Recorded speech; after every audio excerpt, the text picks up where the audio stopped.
Today on DLife, we all know that exercise is vital, but our friend Johnny White takes it to the max, from the top of Africa to the bottom. For many people, the most dangerous time of day for problem eating is after dinner.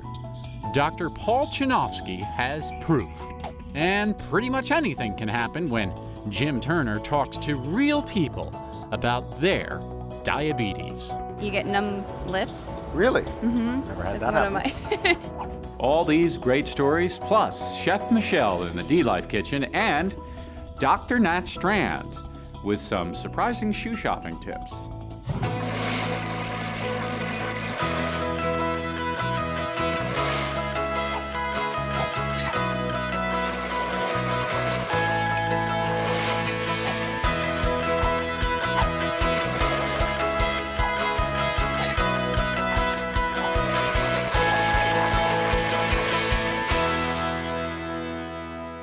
It can be a real challenge keeping your blood sugar levels in check in your own surroundings. Now, imagine doing it as you ride your bike on a 4-month trip down the entire continent of Africa. Media psychologist, filmmaker, and adventurer Dr. Johnny White is on a mission to do just that. I often think about it and wonder why we tried to do it. I think the fact that it's hard to explain is the best explanation. I was riding my bicycle from the top to the bottom of Africa to prove that type 1 diabetes is not a limitation. But what if I got sick, hurt, tired, and had to ride the truck? Would I say that I had ridden my bicycle most of the distance? What would that prove? I've been diabetic since I was 15, so I spent 9 years taking needles. I used to be deathly afraid of needles. Then they told me I had to take 5 needles a day and I had to do these god-awful blood sugar tests, and I thought my life was over. I'm on an insulin pump now, and I'm going to try to bicycle Africa to show kids with type 1 diabetes that the condition doesn't hold them back. Only thing is, the Tour d'Afrique is called the most grueling race in the world, so I don't even know if I'll make it through the first day. My girlfriend wrote me 120 notes. You want me to act natural? One for each morning. I just never dreamed that I would meet someone that I really wanted to spend all of my time with, and it's happened now. I guess at this point I have no idea if I'm ready. Probably won't find out until the first day's over.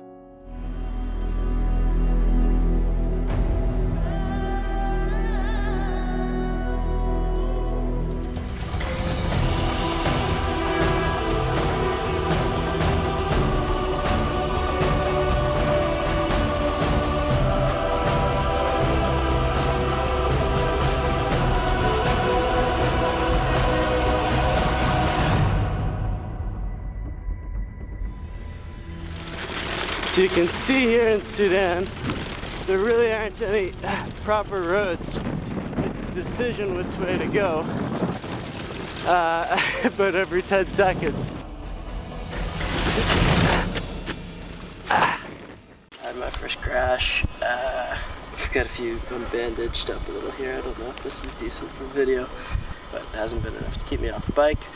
The diabetes is holding together really well, hasn't slowed me down. There's something on this trip called an EFIer, and what that is somebody who doesn't get off their bike, so completes the entire distance of this trip on their bike. This is what a lot of people are going for. Salam! Some of my good friends on this trip have lost their EFI status, and they seem to be quite happy about it. We're riding across Africa, you know, you gotta be tip-top shape. But at the same time, days when we're riding, you can see a little bit of envy when they look at us. Look at me, I'm Johnny, I'm an EFI. Whoa, whoa, whoa. Ethiopia's been people everywhere, endless hills, kids begging and chasing and throwing rocks. Like, today wasn't even the toughest physical day, but it was far and away the toughest mental day. My iPod broke. All the technology people brought is broken, except my insulin pump, which has been through it all. My finger's broken. I lost my girlfriend's letters. I'd been away for months. She'd been out of touch for weeks. We finally had phones again, but she said she no longer had a number.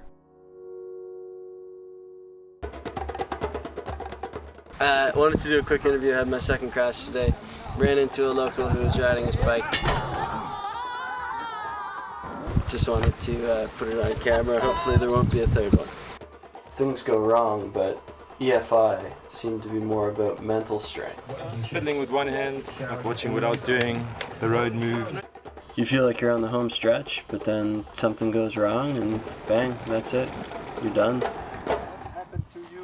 And we scratched in the road. Big hole, 2 meters, very deep. I went over the handlebars and took a little swim. And this is the second time that you two have peeled me off the friggin' road. So thank you kindly. It's easy to quit. But these people are determined. The greater the challenge, the greater the reward.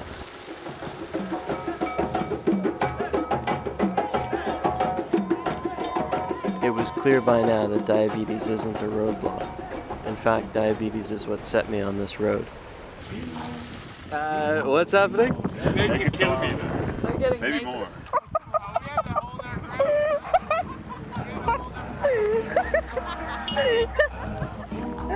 What does EFI gain you? It's a motivator, it's a goal, it's a personal goal, it's something to achieve, and I guarantee you the EFIers' feeling of accomplishment when they roll into Cape Town is 100-fold that of anybody else. If challenge brings satisfaction, what did this teach us about Africa? You couldn't help but wonder about the people who didn't have a finish line. The hardship we experienced paled in comparison, but from seeing them, and from our own challenge, and from my fellow riders, I learned to look for the joy. What is it? Choa. Choa? Can I try some? Yes. As we rolled into Cape Town, I couldn't help but wonder what was finished. My friends were back with loved ones who could never really understand what the trip meant. And I was alone. Until someone tapped me on the shoulder. My girlfriend had been out of touch, only because she was in Africa, tracking the tour. As one road ended, others began. I don't know if I had more answers or questions, but I knew what was possible.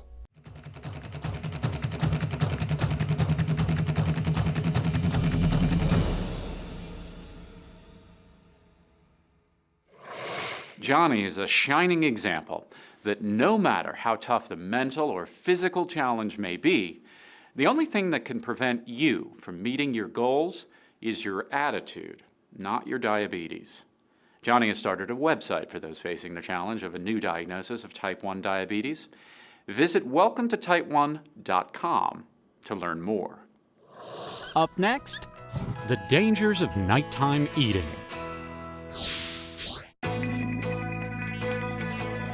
Welcome back to DLife. We know that giving in to late-night cravings can wreak havoc on our blood sugar. But midnight snack attacks can also be a sign of deeper diabetes problems. We visited Dr. Paul Chinovsky to learn more. Dr. Paul, as he's known to his patients, is a consulting psychiatrist for the University of Washington Diabetes Care Center. More research. He and his colleagues recently conducted a comprehensive clinical study into the condition known as night eating syndrome, or NES. Night eating syndrome, in the simplest terms, is a phenomenon where individuals eat 25% or more of their caloric intake after dinner time. That's like having a fourth carbohydrate-rich meal right before bedtime. The team found that the reasons for this overeating are primarily emotional. People with night eating syndrome, they have this belief that if I don't eat, I won't be able to fall asleep. One of my patients who described it very well, he said, I get home from work where all day long I can distract myself from the worries, the loneliness that I feel.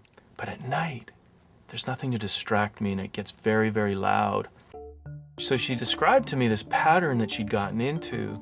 In the middle of the night, 2, 3 in the morning, she'd walk down the stairs from her bedroom towards the fridge. And she knew exactly, it was all pre-planned. She'd pull out some ice cream, sit down in the easy chair to take away the pain that she had, and just go through the whole thing. And finally start to feel sedated enough so that she could actually fall asleep. Dr. Paul says NES affects men and women equally.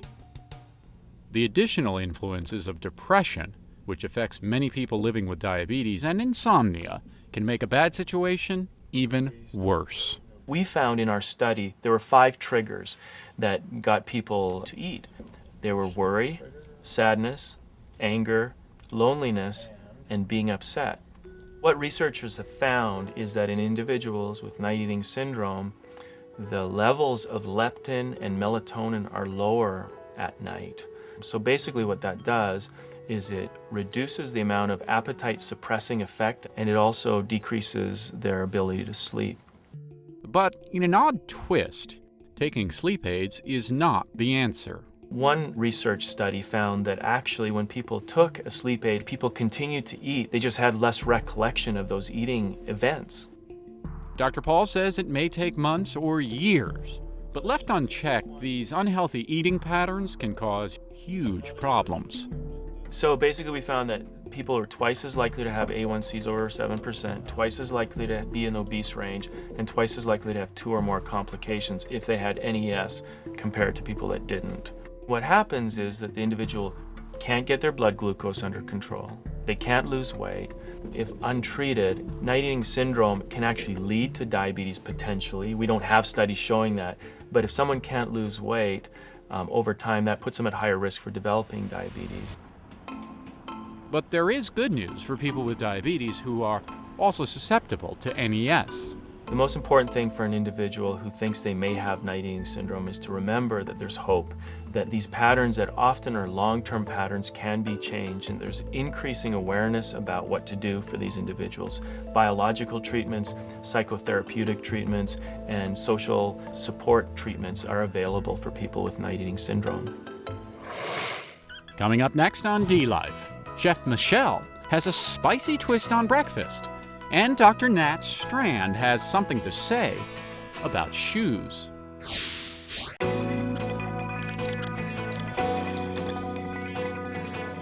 Hi, I'm Chef Michelle Nishan, and welcome to the DLife Kitchen.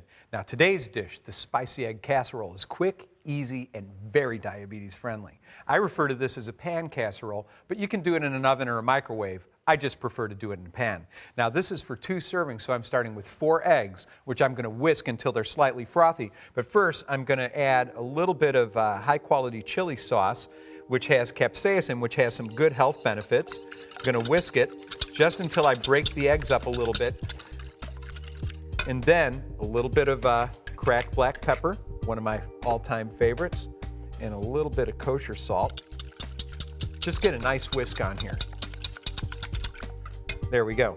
Now I have my trusty Mista, which I have a little bit of grapeseed oil in, and I love grapeseed oil because it has a high flash point. That means that it doesn't create free radicals when it gets hot, which can be carcinogenic. So this is good stuff here. A little bit of onions and a little bit of mushrooms. Now we're going to saute this, move it around just until the onions begin to soften, the mushrooms start to give off a little bit of their juice, probably about 1.5 minutes. There, now they're just beginning to soften. You can see even getting a little bit brown, which we love. That means it's time to add the garlic. So I'm going to add just a little sprinkle of garlic. What you want is for the garlic to get hot. You want it to start to kind of turn just a little bit transparent. This gets rid of a little bit of that gassiness. And then we're going to add these beautiful canned tomatoes. So here we have the tomatoes mixed in. They're getting nice and warm. And now it's time to add the eggs. And here we have it, pre-mixed, pre-seasoned with salt and pepper. And it's almost like you're cooking an omelet or a frittata or something. You just stir it around, get the tomatoes, the mushrooms to mix up with the eggs. And then I like to sprinkle capers just over the top. And you can see that slowly but surely, the eggs are beginning to set. Here's a little trick. I'm going to take my misto and just spray a little bit of oil on the outside of my spatula.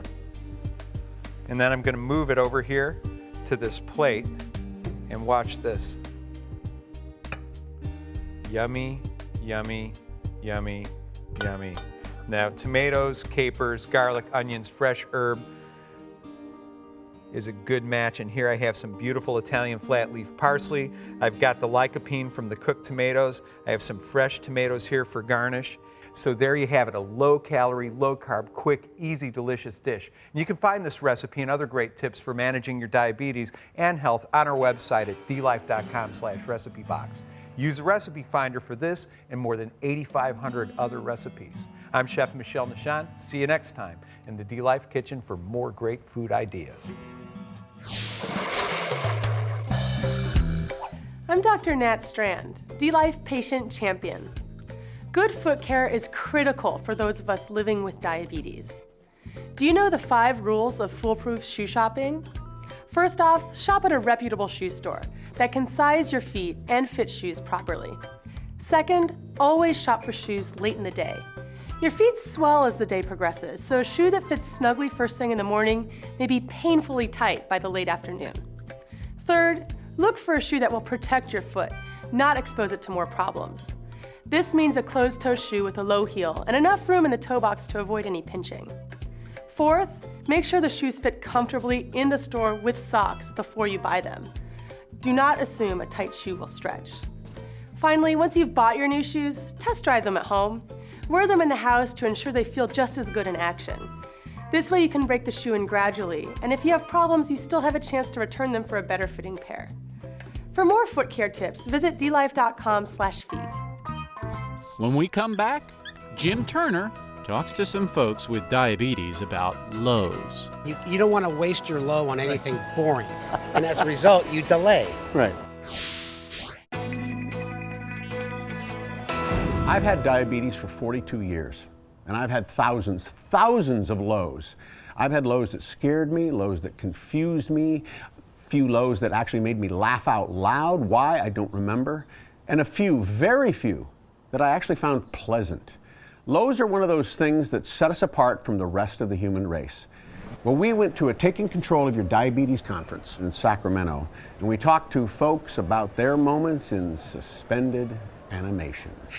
Have you experienced very many lows? Yes, I had one last night. Sometimes I'm at work and next thing you know, it's like, whoa, I don't feel very good. In high school, we had like PE every day, and so I would always have the effects of dropping after PE. What happens to you when you're low? Well, I feel disorientated, shaky, sweaty. Kind of feel like you're drunk. You feel like you have no control over the situation. I kind of just get weak and tired and dizzy, very irritable. Just kind of out of it. You get numb lips. Really? Mm-hmm. Never had that happen. It's almost like a panic attack. It's like, where's sugar? I need sugar. Or where's my husband? I need to beat him up. 1 minute you're like, wow, I'm not feeling so good. And all of a sudden you're like, oh, I'm really, like, it plows you. Do lows scare you? Every time. Every time. I hate it. I always worry about getting low in the middle of the night. It's scary when you crash. Yeah. And it's scary when you don't know what to do. I do know how to deal with it, so they don't scare me that much. I would say I have a continuous glucose monitor, and that has been a life-changing device that I've gotten. Do you have any one low in your history that stood out as like, oh, that was a doozy? I became unconscious. I didn't pass out, but I just wasn't coherent. I was barefoot, locked myself in the bathroom, and then ran out into the street barefoot. They ended up calling an ambulance. I went low during the night, and my older brother, actually, we slept in the same room, and he saw me shaking. I'm standing at a wrestling tournament, and the diabetic alert dog comes up and starts scratching. Well, what the? It wasn't yours? It wasn't my dog. It was a gal's dog next to me, but it was alerting to me. I thought, this is the greatest thing I've ever seen. So that low was enjoyable. I checked my blood sugar, and I remember I didn't feel that low, and then I saw the number was like 29. I was like, okay, now I feel 29. Like, that's one I'll never forget, because I think it's the lowest I've ever been. I had a low one time that was 19. Oh, I was at 19 once. It was very scary. I think the lowest I ever got was in my 20s. 24, and I was just loopy. Have you ever had a low that actually was pleasant? No. Can't say that I have. No. I can officially say no. For some crazy reason, I get really giggly and hyper and shaky, and I don't know. It doesn't make sense to me. I get quiet. I used to laugh. My blood sugar was 22, and I was on the floor laughing and sweating. Laughing. And do you remember what was funny? Nope, not a clue. And how do you prepare for lows? Yeah, I always have a glucose tab, and I watch my CGM. So I think it's all preparation. I look more at trying to live my life around preventing lows using my pump. My latest habit is to always check before I get in a car or go somewhere to make sure I'm not going to have a low. I go and I'm looking at all the things to eat, and I can't make up my mind. I cannot make up my mind what I should be eating. Because you have a chance to eat something really good, and you can't decide. I've been there. Yeah. Like, what should I eat, a hot fudge sundae or a Snickers bar? Right. And then you don't want to waste your low on anything boring. And as a result, you delay. Right. DLife will be right back.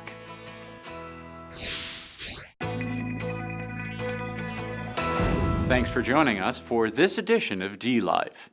Please visit us at DLife.com for even more diabetes information, inspiration, and connection. And to keep up with the latest DLife happenings, like our Facebook page and follow us on Twitter.